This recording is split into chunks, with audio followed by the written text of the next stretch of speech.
Welcome back. After the break, you're watching Indus News live from Lahore, and I'm Fiza Jamal bringing you detailed stories.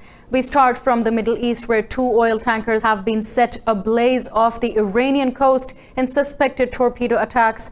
Both incidents took place some 40 kilometers from the Iranian island of Jask in the Gulf of Oman. Some 44 crew members from both tankers were rescued by Iranian ships. A further 21 survivors were rescued by the U.S. Navy. This is the second time in a month that tankers have been targeted near the Strait of Hormuz. About 40% of the world's oil exports flow through the strait. The U.S. accused Iran of masterminding attacks on 4 vessels disabled by mines while refueling off the UAE's east coast in May. Iran has rejected the accusations. International oil prices have surged by more than 3% in response to news of the attacks.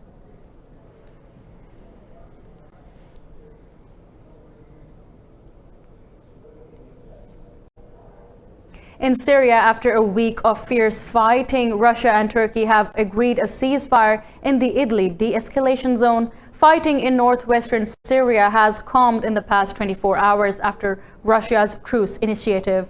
The Syrian government and its allied forces not retaliated to militants' airstrikes in the Latakia region. Russia has called militant leaders to end hostilities. The recent violence in Idlib and Hama provinces is the biggest military escalation since last summer. Scores of people have been killed, with tens of thousands forced to flee their homes. UN mission monitoring a peace deal in Hodeidah has confirmed the complete pull-out of Houthi rebels from the 3 key ports. US said it has not detected any rebel forces in the region since the group withdrew a month ago. Houthi withdrawal from the ports was carried in an effort to end the 4-year-old war and relieve the hunger crisis. The redeployment was agreed after a series of negotiations between Yemen's warring parties. While the battle in the port city of Hodeidah has subsided, drone strikes on coalition targets by the Houthis have picked up in other parts of the country.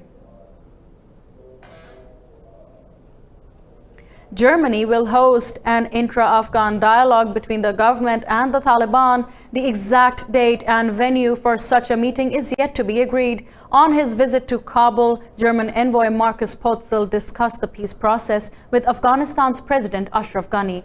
Potzel says at least 60 people will represent the Afghan government and the Taliban. He added the European Union is committed to helping end the war in Afghanistan.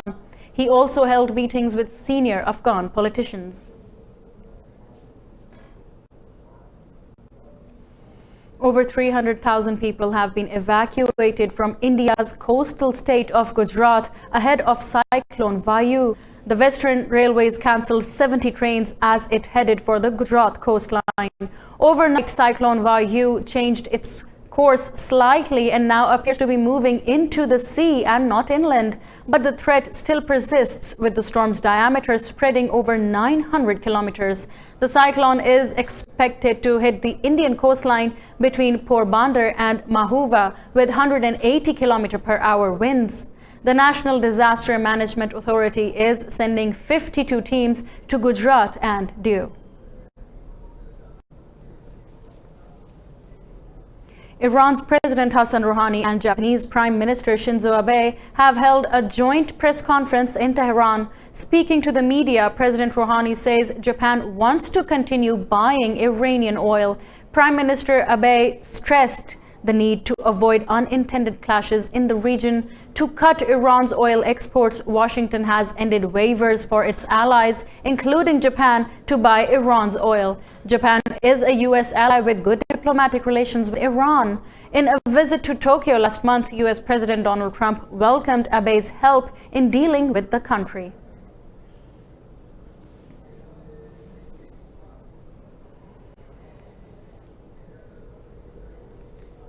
Pakistan's Prime Minister Imran Khan will visit Kyrgyzstan to attend a meeting of the Shanghai Cooperation Organization's Council of Heads of State.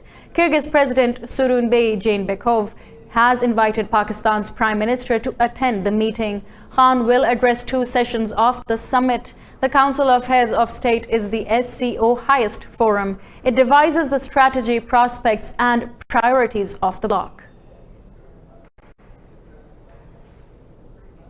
For more on this, we are joined by our Moscow correspondent, Dan Ashby. Thank you, Dan, for joining us. So firstly, what do you think are going to be the main issues of the summit?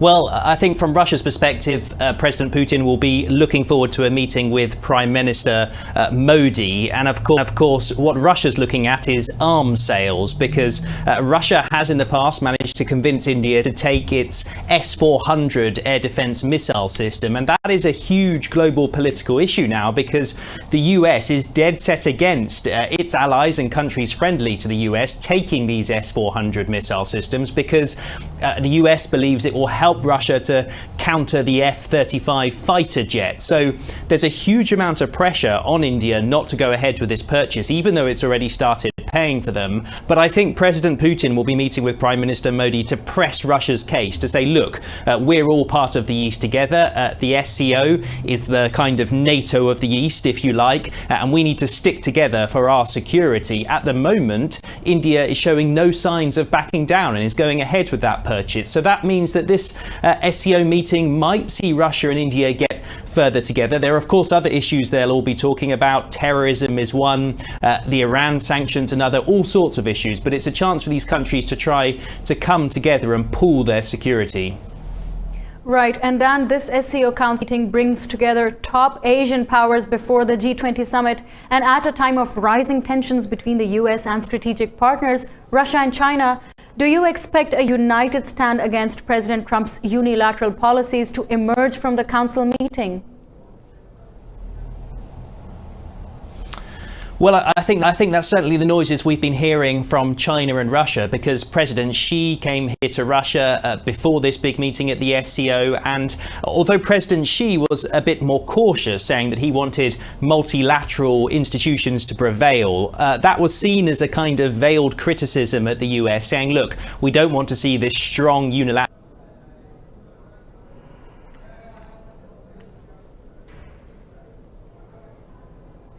Thank you, Dan Ashby, for your time. There was some technical difficulty and we lost the connection, but thank you to correspondent Dan Ashby for giving your time to Indus News. Moving on to the next story, President Tayyip Erdogan has announced Turkey has already purchased the S-400 missile system from Russia. Missiles will be delivered in July. This comes ahead of Ankara's negotiation with Washington scheduled for today. The US has threatened to drop Turkey from the F-35 program should it go ahead with the purchase. It has already suspended a joint F-35 fighter jet program and threatened Turkey with further economic sanctions. President Erdogan says he hopes to resolve the situation with the US in a meeting with President Trump by the end of June.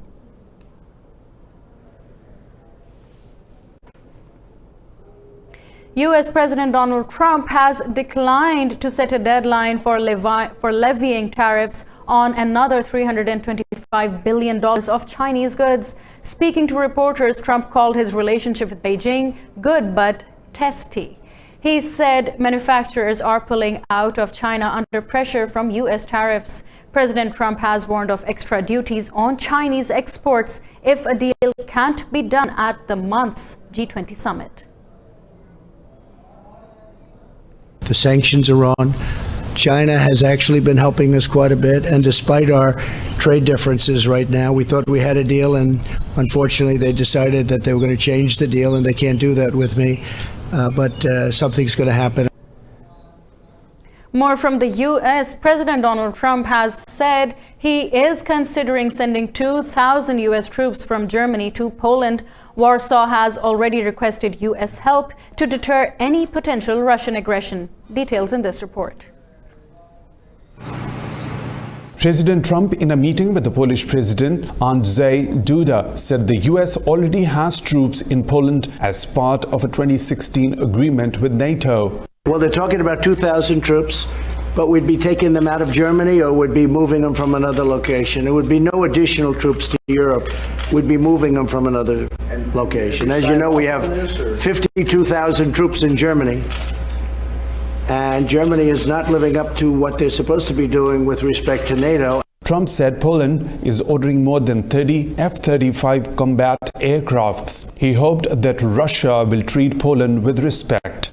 Russia will treat Poland with respect, just like the rest of the world is treating. Poland has really built up a great country. Meanwhile, the US and Poland have signed agreements extending defense cooperation.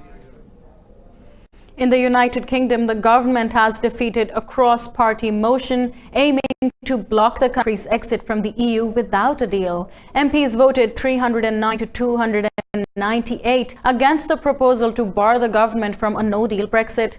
Despite the House of Commons' defeat, the Labour Party has pledged to fight attempts to leave the EU without an agreement. Labour's Brexit spokesman Keir Starmer says the party will protect the country from a no-deal Brexit.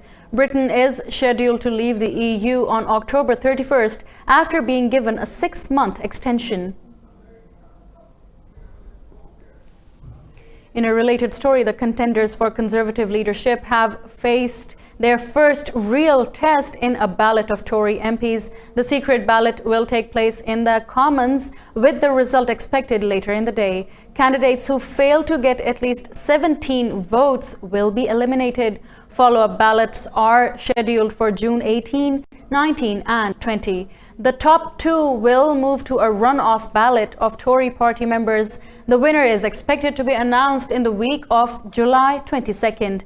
Brexit and arguments over a deal or no deal have dominated the contest.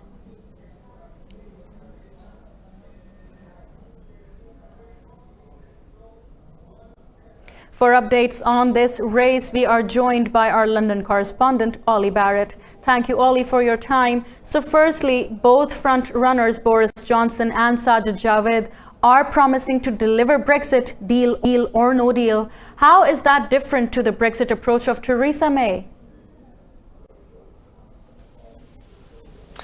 Well, Theresa May certainly is sitting in Downing Street wondering exactly how the various contenders to succeed her are going to deliver on that promise. Boris Johnson was asked during the launch of his leadership campaign on Wednesday exactly how he could guarantee that Britain was going to be able to leave on October the 31st. And he couldn't really answer that question. The European Union have said all along that they are not going to reopen negotiations on the deal that Theresa May agreed with Brussels. And there are those continued attempts by Parliament, and they will continue, believe me, to try and block a no-deal Brexit. So that's the question for all of the leadership candidates that many of them haven't really been able to answer yet. If you get to October the 31st and you haven't yet reached some kind of deal with the European Union, how are you going to take Britain out of the EU if Parliament is going to act against you? But in terms of the difference in strategy, Theresa May was known to not want to leave the EU on a no-deal basis, and many of the contenders for the leadership now are saying you have to have no deal on the table as a negotiating tool so that the European Union believes that you're serious when you say you will walk away from negotiations. Right, and Ollie, are Johnson and Javid even in a position to re-energize the Conservative government after its poor showing in European Parliament elections? Well, you never know. Politics can change very quickly indeed, and there is some polling to suggest that if Boris Johnson were to be the leader of the Conservative Party, then he might stand a pretty good chance of improving the polling position of the Conservatives in relation to the opposition Labour Party, but also in relation to the Brexit Party, which took a lot of votes off the Conservatives at recent European elections. That similar applies to some of the other candidates for the leadership as well. Sajid Javid polls pretty well among members, and some polls suggest that were he to be the leader, he'd also do better against Jeremy Corbyn. But many Conservative MPs and many Conservative members feel that Brexit is the key issue that will be the key to whether they can recover their position in national polls. They believe that until Brexit is done and dusted, you will continue to see the opposition Labour Party snapping at their heels. You'll continue to see opposition parties who favour remaining in the European Union, the Liberal Democrats, the Green Party, doing better than they've done in the last couple of years or so. They also believe that until Brexit is delivered, the Brexit party of Nigel Farage will continue to be a menace and will continue to pick off Conservative votes. So Brexit remains front and central in the minds of all of the candidates and in the minds of the Conservative Party. And Ollie, is the Conservative Party leadership battle the first step towards another Brexit referendum or fresh general elections? Really hard to predict where we end up with all of this. Anyone who predicts anything in British politics these days should be ignored, basically, given how hard everything is to predict and how quickly things can change. None of the contenders in this leadership race is saying that there should be a second Brexit referendum. That doesn't mean there won't be one in the end, but none of the contenders who want to be Prime Minister and leader of the Conservatives say that that is the way in which they should travel. In terms of a general election, certainly that is a possibility, and there's one there are various reasons, but there's one reason that's worth looking at in detail about how the general election might come to pass. There are some Conservative MPs who are so anti a no-deal Brexit that they say if a leader, Boris Johnson, Sajid Javid, Dominic Raab, whoever it is, gets into power, takes Britain towards that precipice of no deal, then they will collapse the government along with the Labour Party in a no-confidence motion. That would likely lead to a general election, and it's a very real possibility. Right, thank you for your time, Ollie Barrett. That was our London correspondent, Ollie Barrett, giving us important details about this developing story. It's time for us to take a short break. Don't go anywhere, because more detailed stories are to follow.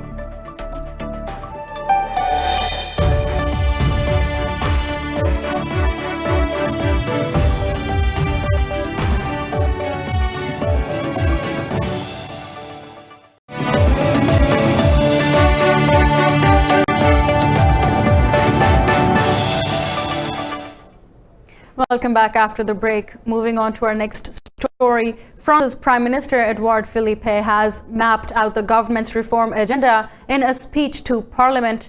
The reforms have been announced while President Emmanuel Macron tries to revitalize the economy after months of Yellow Vest protests. More in this report.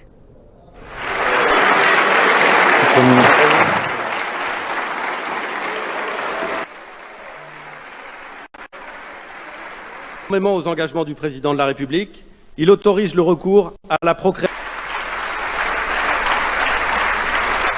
Enfin, le président l'a affirmé, nous devons travailler plus longtemps. C'est la réussite du pays. Je vois bien que cela inquiète, mais la réalité... Excuse us for that technical difficulty. Moving on to the next story. The Democratic Republic of Congo's Ebola outbreak is spilling into Uganda. A 5-year-old Ugandan has already lost his life to the disease. Details in this report. The Ebola epidemic has claimed over 1,300 lives in eastern Congo. Now it has crossed the border into Uganda. A 5-year-old boy became the epidemic's first cross-border casualty. 2 more cases have been confirmed. The Democratic Republic of Congo and Uganda have deeply entwined border communities. Often children who live on the one side of the border go to school on the other side. There has also been increased traffic from the Congo into Uganda because of militant activity. The conflict has made people run from where Ebola started to this side of the border. We don't know if they have come over with Ebola or not. So if they don't continue to check people at the border, it will spread. So let this screening continue. The DRC is scheduled to hold long-delayed elections on 23rd of December. Unrest is expected as the elections draw closer. There are fears that this will cause increased migrant traffic from the Ebola epicenter into Uganda. In East Africa, scores of Kenyans have protested against a proposed coal power station. The project is located near a popular tourist spot and a UNESCO heritage site. Details in this report. Protesters in Nairobi have slammed plans to build a coal power plant near the Lamu archipelago. Not only is the archipelago a popular tourist spot, it also hosts a UNESCO World Heritage Site and vibrant marine life. Demands were made for Kenya to make a complete shift to green renewable energy. To know that Kenyans want renewable energy projects because not just for the community where they're going to suffer from all these other impacts, but also because it's Kenyans that are going to be bearing the cost of paying all these millions of dollars of shillings to the few people that are bringing these projects. The 981 megawatt facility has also been censured by experts. The US-based Institute for Energy Economics and Financial Analysis has warned electricity from the plant will cost 10 times more than estimated. It also warned Kenya's economic growth rate was too slow to justify such an investment. We are operating actually in an energy surplus here in Kenya, and our industrial consumption of power is actually, the demand of it is met already. We actually don't need extra investments around fossil fuels, and there's actually the capacity for Kenya to invest in renewable energy. If the project gets the go-ahead, Kenya will have to pay for it in $360 million installments annually over a 25-year period. The plant is mostly being financed by China. Copenhagen in Denmark is an environmentally friendly waste treatment plant. What really sets it apart is that it's a hybrid between building and landscape. Details in this report. Copenhagen is an emission-free waste treatment plant with a dry ski slope and much more on its roof. Jake Ingles, the plant's architect, said he wanted to design a facility people would welcome to their neighborhoods. Its slanted roof offers nearly half a kilometer of ski slopes, hiking trails, climbing walls and restaurants. Amagerbakke is at its summit. Almost 100 meters tall. You have like almost half a kilometer of skiing. It is really sort of a man-made mountain of activity. We want the world to know about this so that the people will come and try this new kind of hybrid between a building and a landscape. Copenhagen's ski obstacle course has even grabbed the attention of Jesper Jalder, a Swedish Olympic skier. He says seeing the slope on screen and actually being there are vastly different experiences. First time I saw it was on Netflix, maybe like everybody else, but it's way cooler to see it in real life. It's quite a mountain actually. I mean, this building made it so easy for me to figure out what to do for this project, because it's not really about what tricks I do, it's more like actually skiing down a building. That's the cool thing. Copenhagen burns waste from 600,000 residents and 68,000 businesses to produce electricity. Its architect, Jake Ingles, hopes it can show people sustainable architecture can be exciting.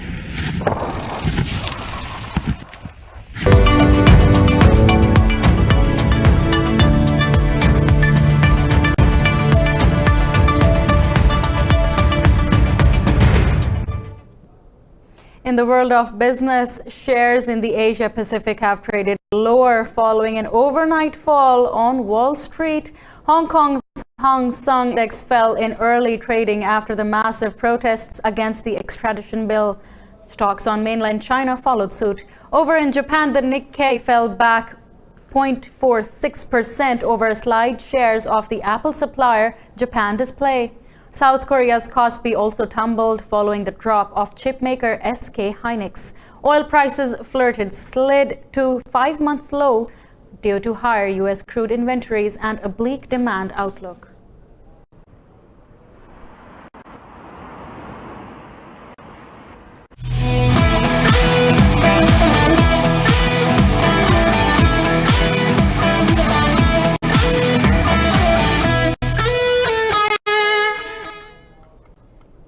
In the world of sports, France and Germany have won their latest matches in the Women's World Cup. The host France beat Norway 2-1, while Germany snatched a 1-0 victory over Spain. Playing at the Allianz Riviera, France took a narrow victory against the Norwegians. Valerie Gauvin opened the scoring in the 46th minute to be equalized by Wendy Renard's own goal. Striker Eugénie Le Sommer regained the lead for France with a 76th minute penalty. France leads Group A with 6 points from 2 games. Midfielder Sarah Dabretz took Germany to a 1-0 victory against Spain. Dabretz scored against the run of play with Spain dominating possession. Germany's next Group B game is against South Africa on Monday.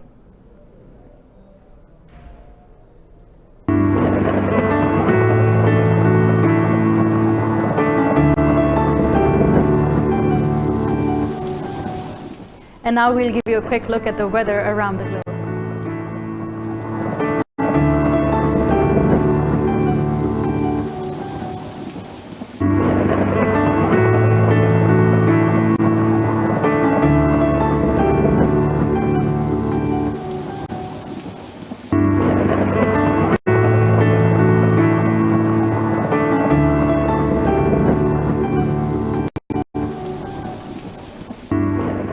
These are all the stories in detail we have for you this hour. Stay tuned for further updates on Indus News.